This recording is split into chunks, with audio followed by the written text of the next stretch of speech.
So is anybody wondering why the Nintendo Switch 2 still has supply issues in Japan? I find it very odd that it ends the year having fewer units sent to it for the holiday season than the Switch 1 did back in 2017. And we pretty much know for sure in 2017 leading into the holiday season there was still supply issues for the Switch 1, and for the Switch 2 it's actually the same case, only in Japan. The sales have been at a 100% sell-through rate, more or less. But it's odd because this time around, Nintendo prepared significantly more consoles to spread around the entire world while at the same time neglecting their home base. Now, in fairness, they have reached 4 million Switch 2 consoles sold in Japan already. And once we get numbers from the US for what was sold in December in the next week or so, we're gonna find that the Switch 2 sold anywhere between 4 million and 4.5 million in the States over the past year. But it's weird because in order to reach that number over here in the States, they're likely going to have shipped close to 6 million units. So they allocated significantly more units for the States, even though it's not selling as well. And in Japan, with the amount of preparation they took for this console launch, they easily could have made sure there was more stock available for the locals. After all, while the 4 million number that they've reached in Japan is impressive, it's not exactly out of reach. The Game Boy Advance and the 3DS are tracking to overtake the Switch 2 as better-selling Nintendo consoles very soon, considering the momentum that they built up during their holiday season and beyond. But in the case of those consoles, and really every other console in history, the manufacturer, that being Nintendo, did not meticulously plan out exactly how much units they were going to try to send out to each different region prior to the console's launch. Obviously doing this by creating and stockpiling pretty much all of the units that they plan on shipping in that first year. So it's just bizarre to me that they would not have allocated and prepared more Switch 2 units for their locals. And I think there are probably two main reasons as to why this was done.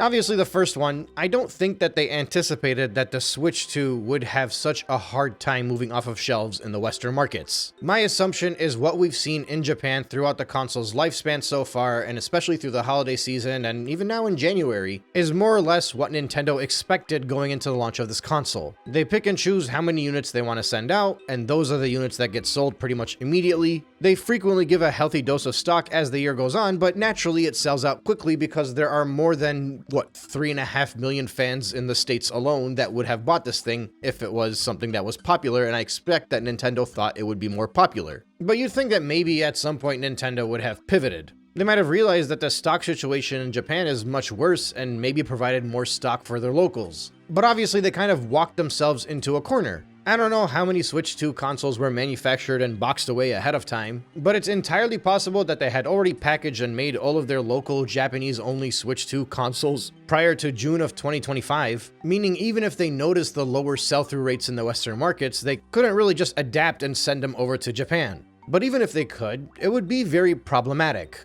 As many of you know, a large reason as to why the Nintendo Switch 2 is performing as well as it does in Japan is because it's significantly cheaper over there. When converted from local currency, it comes out to about $350. A much more reasonable price that if we saw it implemented in the Western markets, there would certainly be supply constraint issues for the Nintendo Switch 2 to this day. So the added problem here is that the Japanese console is making them less money than all of the consoles sold elsewhere. Now, the profit margins might be hard to predict. Obviously, you have exporting fees, importing fees, taxes, tariffs, all that stuff going on with the ones that are leaving Japan. So it's not a direct comparison exactly. But one thing is for certain, they're not making as much on the Japanese console as they are elsewhere. I don't think they're taking a hit on the Japanese consoles, mind you. Nintendo doesn't do that. But they're definitely sacrificing profits on the local consoles and overcharging everybody else all around the world to make up for that lower price in Japan. Potentially, this might actually have a lot to do with why we have yet to see a price drop for the Switch 2 in the West. That might mean they need to raise the price for the Japanese consoles to offset the lower price that everybody else would get. And I think Nintendo's still trying to act like they're in control of the situation, hoping that their upcoming financial report kind of puts a lot of this talk behind them, once everybody confuses what was shipped and what was sold yet again.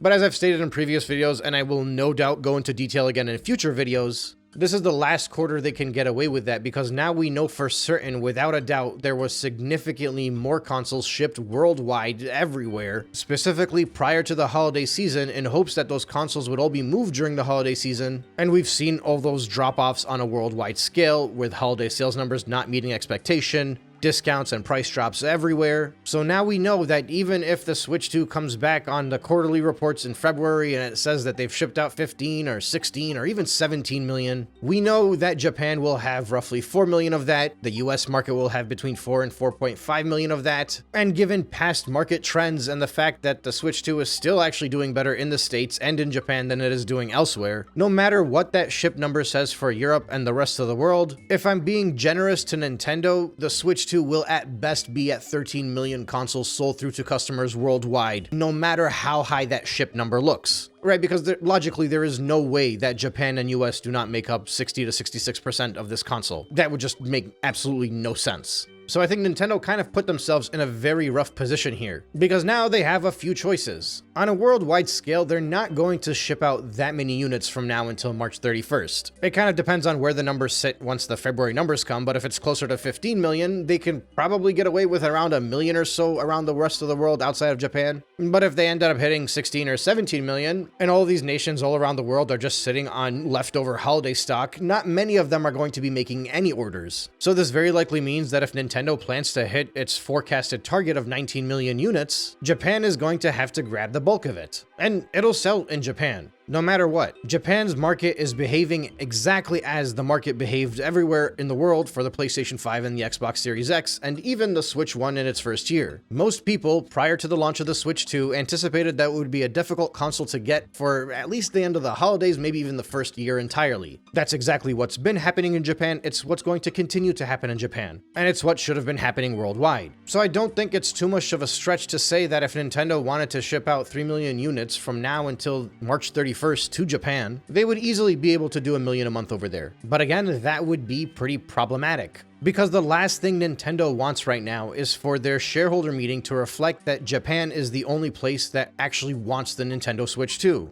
Right, like I doubt most of their shareholders care who's buying the console and whether it's shipped or sold. They care that like the retailers got it and it was shipped out to the States. That's all that really matters to them because that means Nintendo got the money. I don't think they're looking for the updates on Circana data. So in this upcoming quarter, they'll definitely be satisfied knowing what Nintendo was able to ship out everywhere. But if we were to reach the end of the fiscal year on March 31st, and all of a sudden they saw that the console that makes the least amount of money, the Japanese version, was tipping the scales in the favor of Japan, they absolutely would sound the alarms. And I think Nintendo was entirely aware of that, and that's a very large reason as to why more units have not already been shipped to Japan as it is, with Furukawa recently stating that Japan will have stock issues. I mean, even the most recent Famitsu numbers that we got yesterday, because of the holidays, yesterday's numbers were not weekly numbers. They were actually 2 weeks combined together. And I think it was around 300,000 or something, so it's very likely that the first 2/3 of that, the 200,000, was for the earlier week and the 100,000 was for the following week.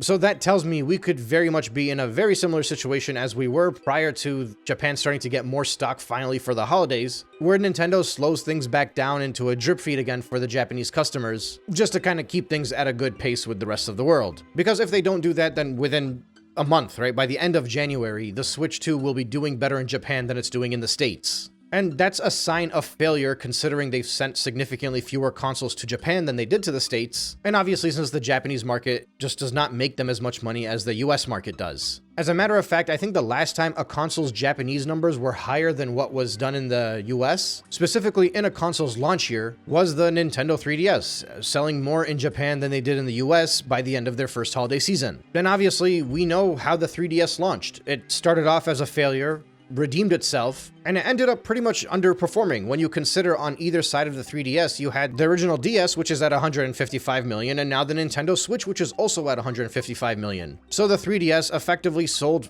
half of both what its predecessor sold as well as what its successor sold. This is a very big reason as to why when the console launched, through the end of June, I was making a whole lot of videos talking about how much better the launch is doing in Japan versus the US. Because it's not a good sign for Nintendo if the Japanese numbers are like 1/3 of the entirety of the sales. Remember, the Switch, and pretty much every successful Nintendo console, by most of their life, it's like 20% maximum, maybe 25%. 1 in every 4 or 5 people are from Japan for a successful Nintendo console. 1 in every 3rd is not a good look, and that's made significantly worse with a console that explicitly has a Japanese-only version. Right, like Nintendo consoles have always been a little bit cheaper in Japan. That's not exactly new, but it's not normally blatant in your face to this extent with such a major gap. So the Nintendo Switch 2 is in significantly more danger and much more of a concern for the shareholders because of how much cheaper the Switch 2 console is in Japan. And if the shareholders notice that that's the only place that the console is selling, again, that's going to sound the alarms.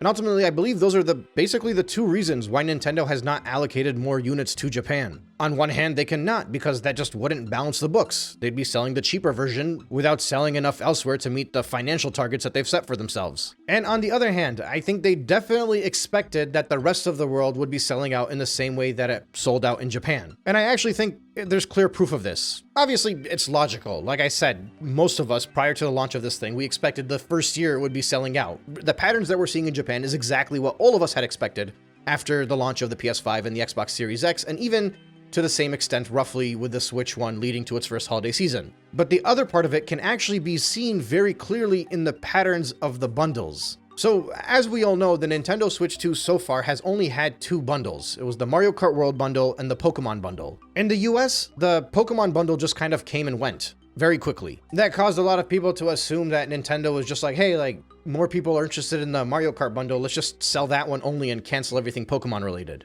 And I actually don't think this is the case at all. I believe there was a very clear intention on Nintendo's end to sell out the Mario Kart bundles and then shift straight to the Pokemon ones. And I would not be surprised if there's another bundle announced for whatever major title they end up announcing for 2026 as well. But the excuse that Nintendo decided to pivot and just stick with the Mario Kart World bundle for longer and not ship out as many Pokemon bundles plays out like a very convenient bit of copium for the White Knights of Nintendo. Because once again, if you look at the Japanese sales patterns for what's been moving off of shelves over there versus what's been moving in the States, they're very much slowing down on the amount of Mario Kart World bundles that are selling. And the amount of Pokemon Legends ZA Switch 2 versions that are selling, which in some weeks have actually outsold Pokemon Legends ZA, the Switch 1 version, can be completely connected to the amount of bundles that are being shipped over there. Right, obviously in Japan, you don't really get to pick and choose. It's, you go to the store and whatever bundle is available, that's what you're buying. Or whatever Amazon puts on their website, that's what you're grabbing. If you can get a base model, you get a base model.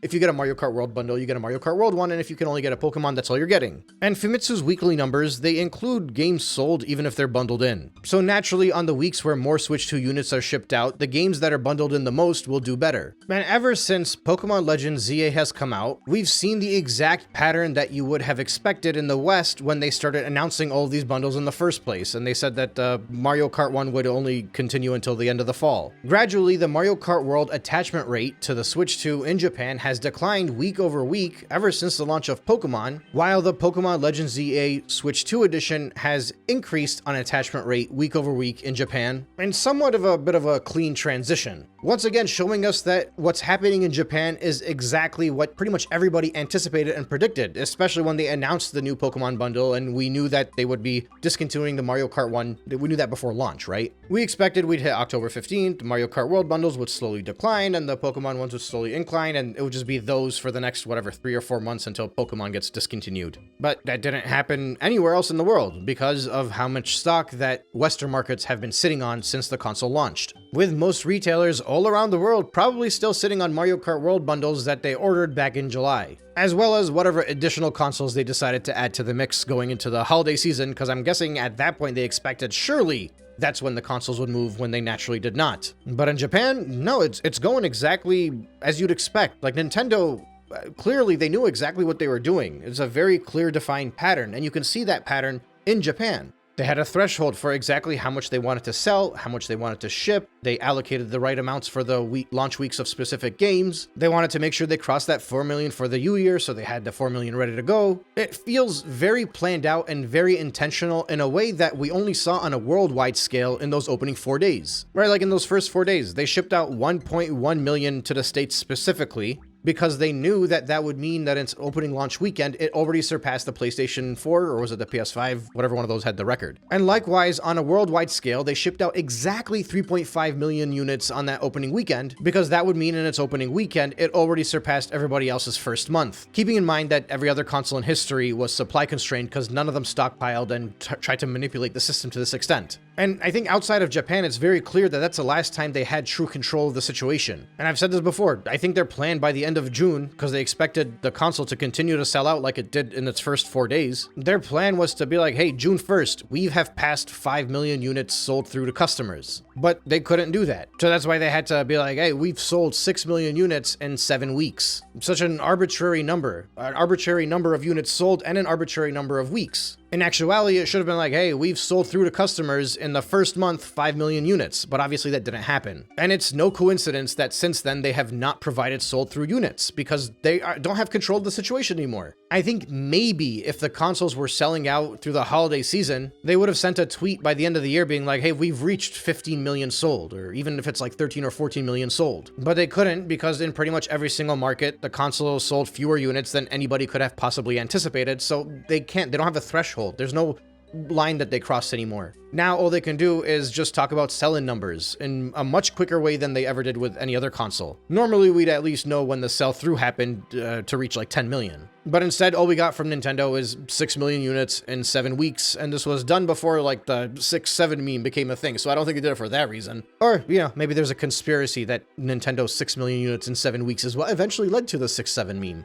Is 6-7 considered a meme? I'm not sure exactly what this is. I'm probably showing my age right now, but my analytics tell me most of you are around my age anyway, so you probably are just as confused as I am. Anyway, I just thought this would be a fun topic to tackle. For a moment last year, between the months of like July and August, I thought that the Switch 2 was not doing well in Japan. And the primary reason why I thought that was because Nintendo was not allocating units to Japan. Like through all of June, I was like, okay, this makes complete sense to me. This is where the console wants to be bought out. But then when we found out after the quarterlies that they didn't send as many units to Japan and the weekly sales were so much slower, I'm like, maybe I got this wrong and maybe the demand in Japan is not there just like it is in the rest of the world. But now looking back at it with a 6-month window, it's a lot clearer to understand. Their hands are tied. They actually cannot provide more units to the Japanese market just yet. Not unless the thing starts to take off in the Western markets. Either way, I'm going to be very interested in seeing how Nintendo navigates this. Because January, February, these are going to be really slow months for Nintendo. And if they don't adjust their forecasts, I'm curious. I want to see how they hit that 19 million without shipping significantly more units to Japan. Perhaps that other category magically gets more numbers again. That's kind of what conveniently happened back in June, right? Everybody expected more sales from Japan and fewer sales from the other region, and then it turned out that suddenly, for the first time in 20 plus years,